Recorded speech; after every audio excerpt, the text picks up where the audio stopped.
While working in Pakbet, dun nabuksan yung isip ko na feng shui is not just something na gawa-gawa. So, Yes. there are some basis, there are some history about it, which makes me understand why people believe in feng shui and hindi lang siya basta-basta.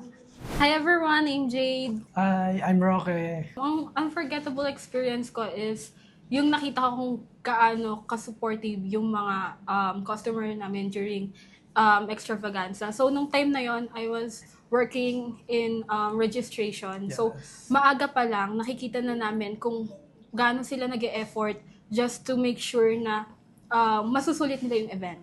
Tsaka kung paano sila makinig sa turo ni Master Michael nung time na yon.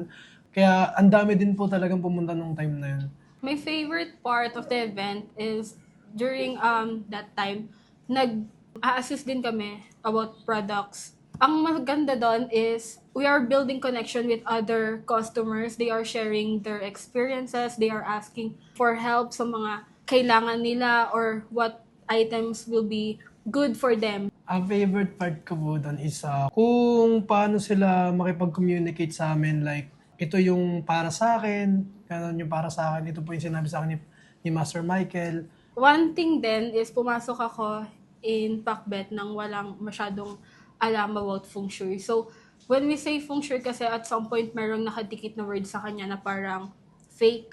While working in Pakbet, dun nabuksan yung isip ko na feng shui is not just something na gawa-gawa. So, Yes. there are some basis, there are some history about it which makes me understand why people believe in feng shui and hindi lang siya basta-basta. Kasi yung sa akin rin dati nung di pa ako nagtatrabaho sa Pakbet, di talaga ako naniniwala like sa ganon. Like alam mo naman pagka wala kang knowledge sa feng shui, sasabihin mo lang na di naman totoo yan eh. Ano lang yan, niloloko ka lang sa mga ganyan. Pero nung pumasok ako dito, like may process pala, like nag-aaral din. Yung knowledge yan naman, ang maganda lang po din kasi dinidistribute na po sa atin. Can you describe him in 3 words? Number one is thoughtful.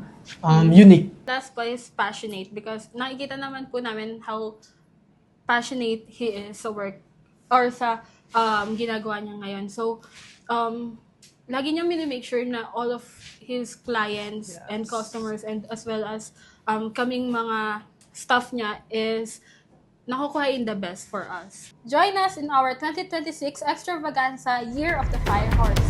Bye!